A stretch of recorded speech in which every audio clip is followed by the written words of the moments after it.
Matter की तीन हालतें हैं: सॉलिड, लिक्विड और गैस। जब सॉलिड को कुछ एनर्जी दी जाती है तो ये ठोस हालत से लिक्विड हालत में तब्दील हो जाता है। इस अमल को मेल्टिंग कहते हैं। इसी तरह लिक्विड को मज़ीद एनर्जी देने पर ये माया हालत से गैस में तब्दील हो जाता है। इस अमल को बॉयलिंग कहते हैं। इन दोनों प्रोसेस का उल्ट भी किया जा सकता है। इसी तरह अगर गैस से कुछ एनर्जी निकाली जाए तो गैस लिक्विड में तब्दील हो जाती है। इस अमल को कंडेंसेशन कहते हैं। इसी तरह लिक्विड से मज़ीद कुछ एनर्जी निकाली जाए तो माया सॉलिड में वापस तब्दील हो जाता है। इस अमल को फ्रीजिंग कहते हैं। तो इस तरह मैटर को एक हालत से उसकी दूसरी हालत में तब्दील करने को चेंज ऑफ स्टेट कहते हैं। लैटेंट हीट ऑफ वेपोराइजेशन या खुलाव की मुख्फी हरारत। इसकी तारीफ इस तरह की जाएगी: कांस्टेंट टेम्परेचर पर किसी चीज के यूनिट मास को बॉइलिंग पॉइंट पर ही माया से गैस में तब्दील करने के लिए जितनी एनर्जी देना पड़ेगी, इस एनर्जी की मिकदार को लैटेंट हीट ऑफ वेपोराइजेशन या खुलाव की मुख्फी हरारत कहेंगे। लैटेंट हीट इसे इसलिए कहते हैं क्योंकि इसमें जो हीट एनर्जी इस्तेमाल होती है वो बज़ाहिर हमें थर्मामीटर पर नज़र नहीं आती, इसलिए इसे लैटेंट हीट कहते हैं।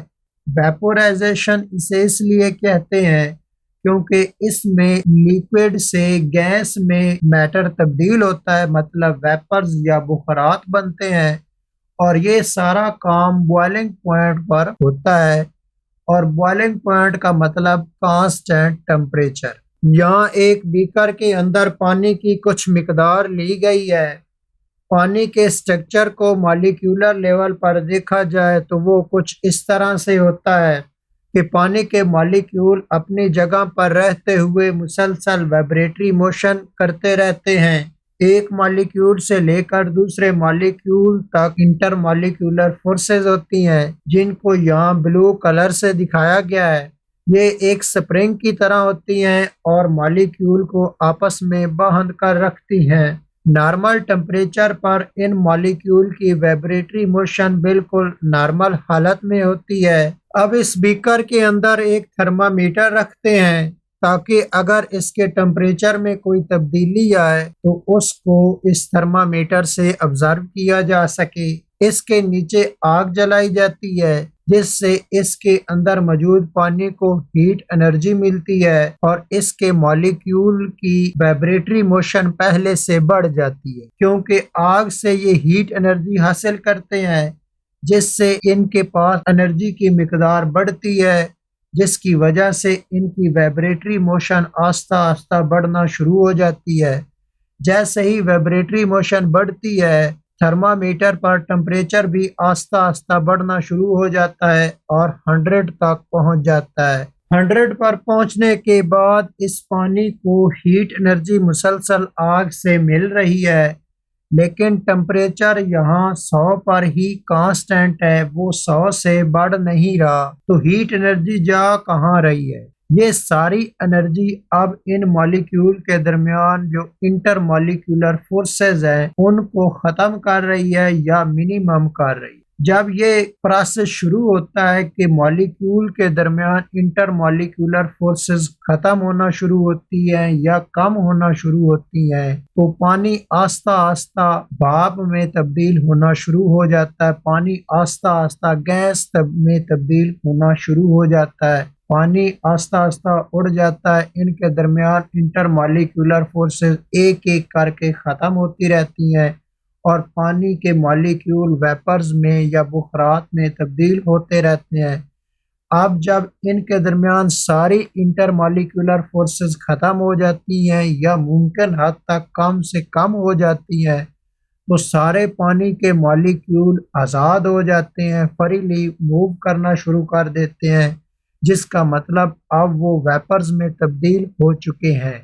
ये सारा काम कांस्टेंट टेम्परेचर 100 पर हुआ है, पानी के बॉइलिंग पॉइंट पर हुआ है। जब सारा पानी आस्ता आस्ता वेपर्स या बुखरात में तब्दील हो जाता है तो पानी के मॉलिक्यूल के दरमियान इंटरमॉलिक्यूलर फोर्सेस खत्म हो जाती हैं, वो आज़ादाना हरकत करना शुरू कर देते हैं।